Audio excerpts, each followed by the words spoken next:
got another install video for the 2011 Caprice PPV. We got a special gauge in from Flock, and along with it we've got the OBD2 adapter and also a pressure transducer. These two were a set, and then after the fact he finished up the OBD2 stuff just in time before the gauges shipped out. So my plan is to use the gauge and the OBD2 adapter and this double gauge pod 3D printed from IPF Racing that should snap right onto the A-pillar. I already have his single pillar pod that's got my wideband in it right now. So we're gonna try and do the wideband and then do the OBD2 stuff on the Flock gauge. All right, let's go ahead and do a quick unboxing of everything. We'll start off with the OBD2 adapter. See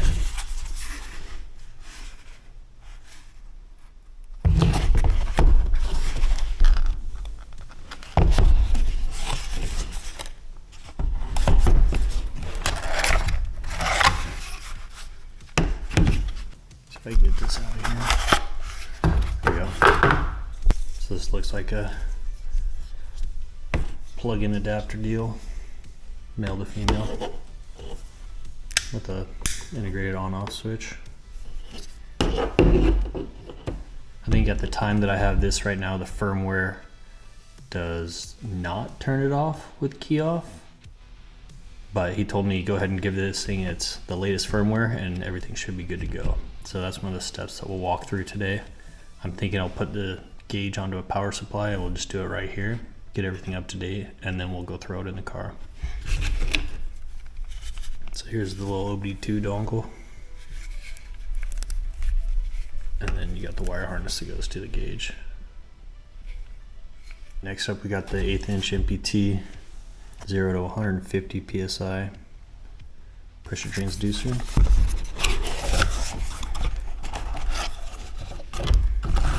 Take a look at this guy.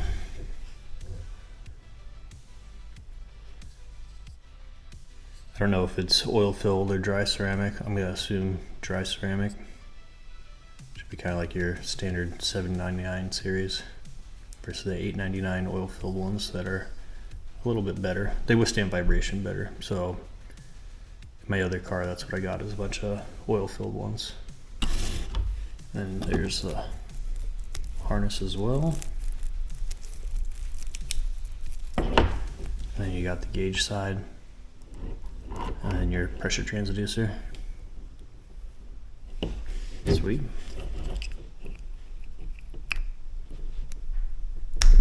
Nice snug fit. Last but not least, we have the gauge itself.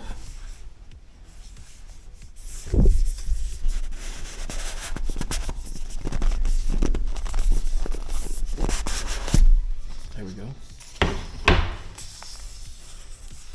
It's got some good presentation with it. Looks pretty sleek in there. Let's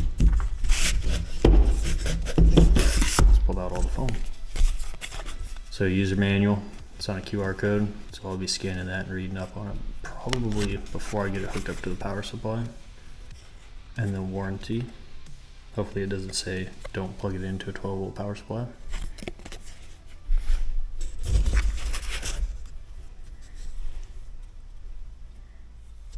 Here's the gauge itself.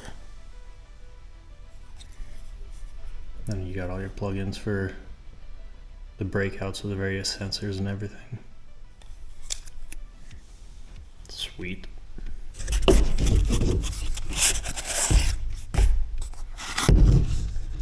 And you got, this looks like power ground harness, which may be the same tap and mount power grounds from OBD2. Something like. So that may make this OBD2 adapter really plug and play, as opposed to trying to find a switch 12-volt ground. Very cool. I don't know if I'm supposed to have a retaining ring on here, or if I'm just an idiot and don't see it. I just got done chatting with the guys at Flock. As of right now, it doesn't have a retaining nut on it, but luckily for this IPF Racing gauge pod, it looks like I should be able to give it a little bit of clearance, and then I can thread this sucker right in. So it should work out pretty well and be a nice snug fit. So let's get this thing plugged into a power supply, get it powered up, and see if we can do the firmware update. So we're gonna wire up the power and ground to this little cheapy 12 volt power supply. Just picked up off of Amazon. And then we'll go ahead and plug the gauge in.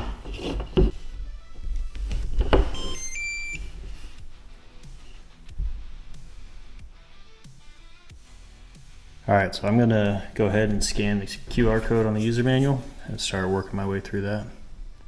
So we'll step through it together. So after you scan the QR code, you're gonna have this screen right here. Going into the setup, you can scroll through it, and it's gonna walk you through it step by step with pictures. You can see the ports, the plugs, and go through connecting power, and then also your input, which for us, we're just using the OBD2.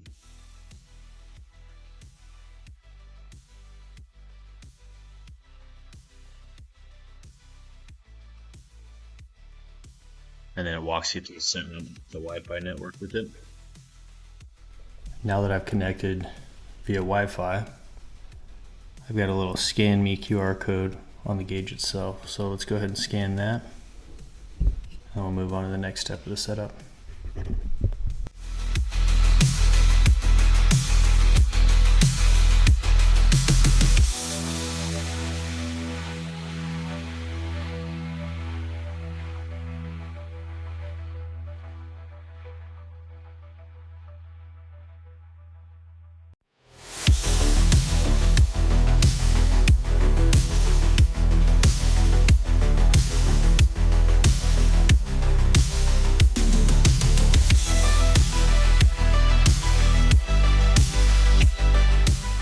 A few moments later. Unpacking the update, don't turn off the gauge. This can take up to 3 minutes.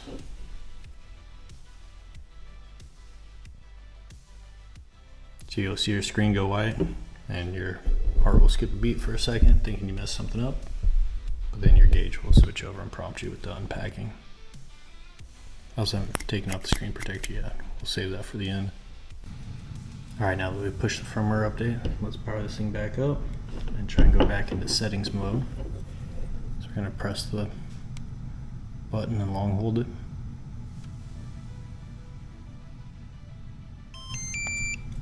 Now you get the little animated screen.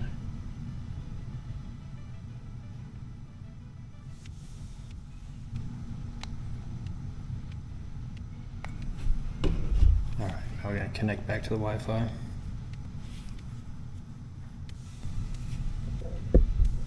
There it goes.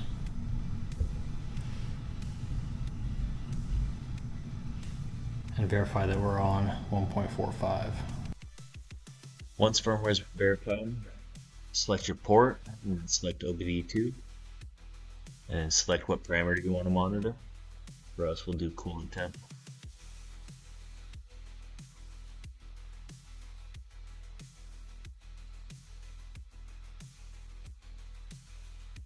Now you've saved your first sensor.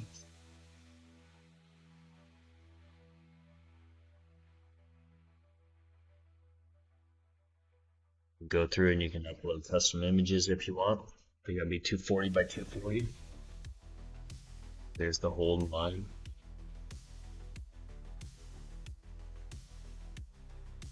Once it's uploaded, you just gotta toggle between the custom and the color, back to custom. And it populated for me.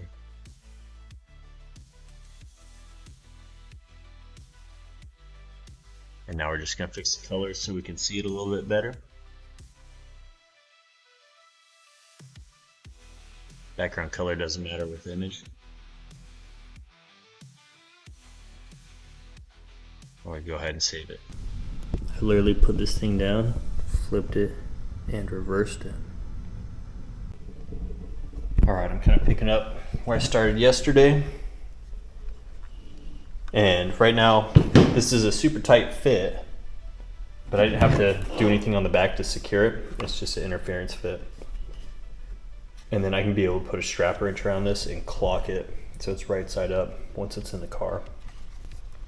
But the only thing that kind of sucks is now I gotta finesse my way in there to do the plugs.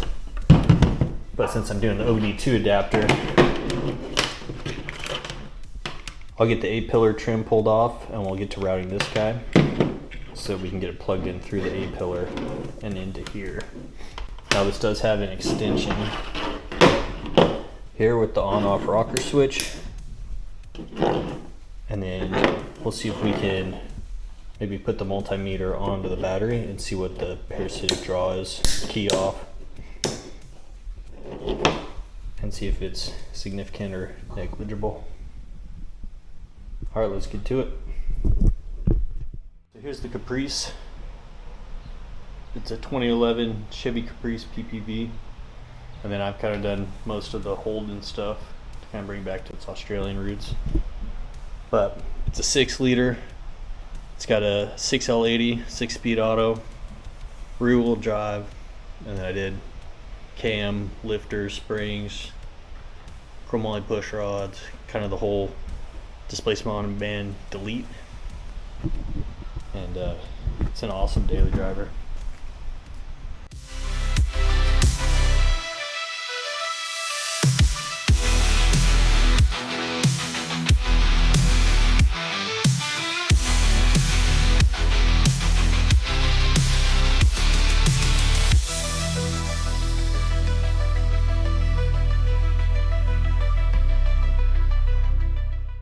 Here's my current setup. I've got the IPF Racing single pod on here that I just kind of roughly color matched. I just threw some silver on it, but it doesn't match with the tan. So I'm gonna go ahead and pull this guy off, pop out the AM wideband, and then we'll start popping the A-pillar trim off, figure out where we gotta put our second hole, and then we'll get wires routed. So this 3D printed bracket just kind of snaps over. So I'm gonna go ahead and try and pop it off. So I got my hand underneath the weather stripping the A-pillar trim and I popped loose bracket. I should be able to just roll this guy right out. There it goes. And now I can undo the wiring, pull this off, and then swap it with the dual gauge pod. We'll go ahead and pull the A-pillar trim. Just got a couple clips that you just reach under and you can kind of work them loose. There it goes, just like that. And then what that reveals is the inside here where we can pop it off and run our wiring through. Like you can see here, my wideband cables. Lastly, you gotta kind of pull up and disengage these little tabs right here that are down in this. So I just pull it this direction and it'll pop loose. Now we can unplug this gauge, pull the single pod off, and then figure out where we're going to put our next hole. So we got the single pod off, we're going to pull out the wideband, swap it on over to our dual gauge pod, and then we'll mock this guy up and figure out where to drill the next hole so that we can pass through the cables for the flock gauge. So let me swap those out real quick and we'll keep on going. We got the wideband in, and now we're going to have to drill another hole in the pillar to match this hole so we got an access. So I'm just going to throw a tape measure on it, measure the distance and the offset, and then transfer it over here so I can drill out another hole. Here's our second hole jammed out. So again, I just measured the offset here and transferred it over. I just jammed the drill in. So those holes are plenty oversized, so that way I got plenty of room for error. But we'll slap this on and then try and get to wiring it in the car. So the next step is to feed the OBD2 adapter and the little extension with the rocker switch through this area down here to get to the OBD2 port. So I'm gonna try and get that all fished through there. Looks like I'm gonna have to go from the bottom up just because of the size of the adapter.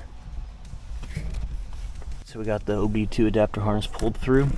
I just had to pull this side trim here and this vent trim, so I could kind of work my fingers through here and get that up and in here. And this is the AEM X-Link deal. It's a pass-through for HP tuners and everything. So I'm gonna have a couple devices just stacked on the OBD2 port. So we'll see how that likes it. And then here is that extension harness plugged in.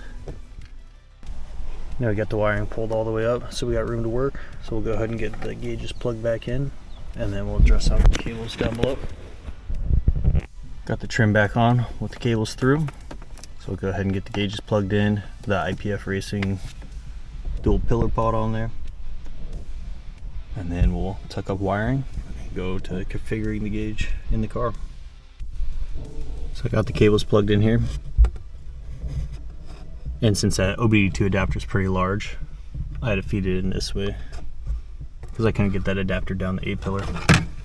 So this is when these forceps come in clutch. So we got the gauges in and we got them aligned.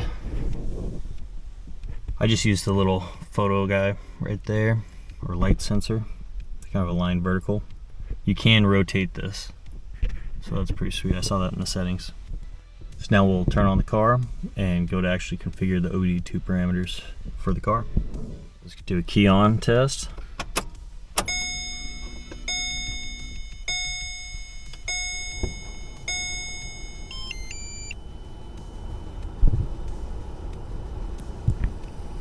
So there's the little Holden background with the water temp and intake air temp.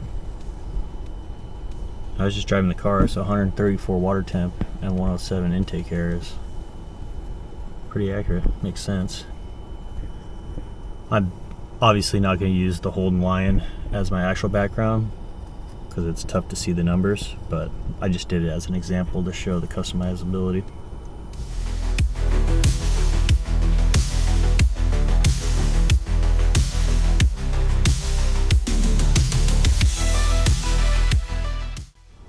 Obviously I'll have to get in the app and fix the text color, but let's fire it up and see what it does.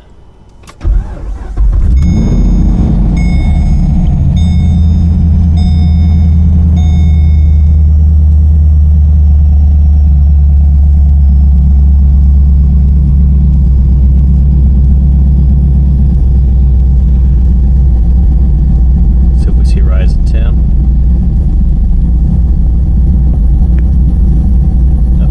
tip going up. Since we got the car fired up, why don't we go hear what it sounds like outside?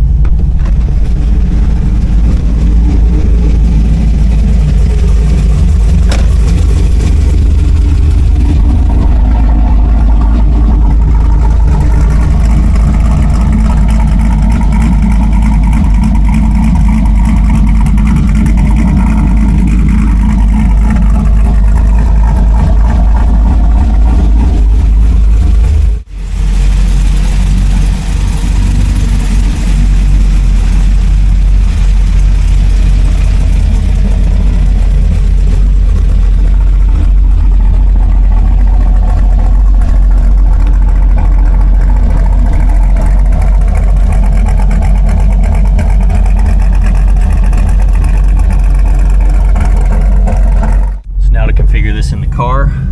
Since we're done with the bench test stuff, we're going to go ahead and press the side button, and there's one on either side, and put it into the setup mode. So now it's going to broadcast that Wi-Fi signal, connect to the flock network, and then it's going to want me to scan the QR code. Now we'll go through and we'll customize. Let's do color only for the background.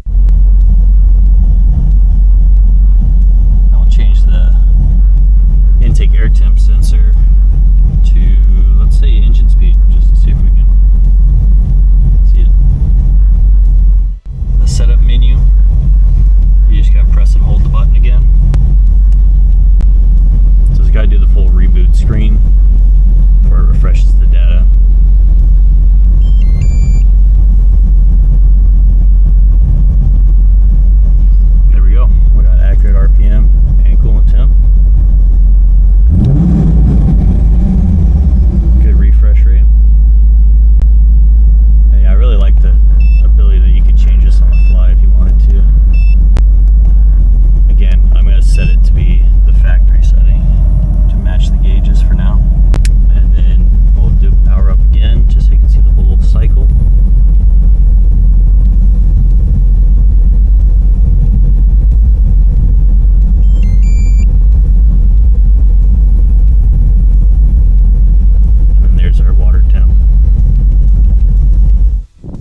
wrap this up, I'm gonna go ahead and put a multimeter in line with the negative. So I'll pop that off, put the multimeter on, and measure the amperage with the car just sitting here steady state. And then I'll turn off the little inline OD2 power cut and see how much of a difference it really makes, to see if you're gonna have any parasitic draw issues if you just leave that thing plugged in and on the whole time and powers up with key on, key off.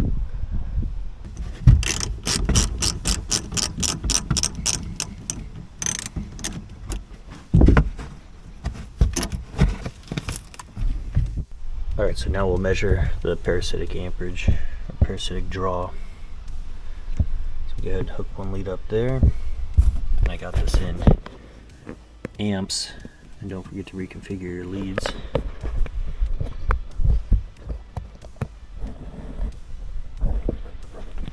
So we can get the sun glare out of here. So the dome light's off.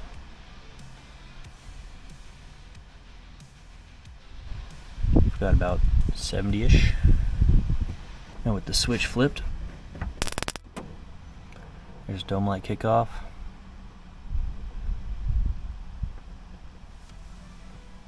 Right around 6970. So I'd say leaving the inline switch on, probably gonna see a negligible difference. So I'm gonna plan on leaving it on the whole time, never mess with it. I'll zip tie it out of the way and just use it as an extension for my wiring. And then if I have any issue, I can always pull it out and add a different extension or something like that. But I don't suspect there'll be any issue. It's having like less than 50 milliamp draw, if that, when it's just in an idle steady state. Just kidding, I forgot one last thing.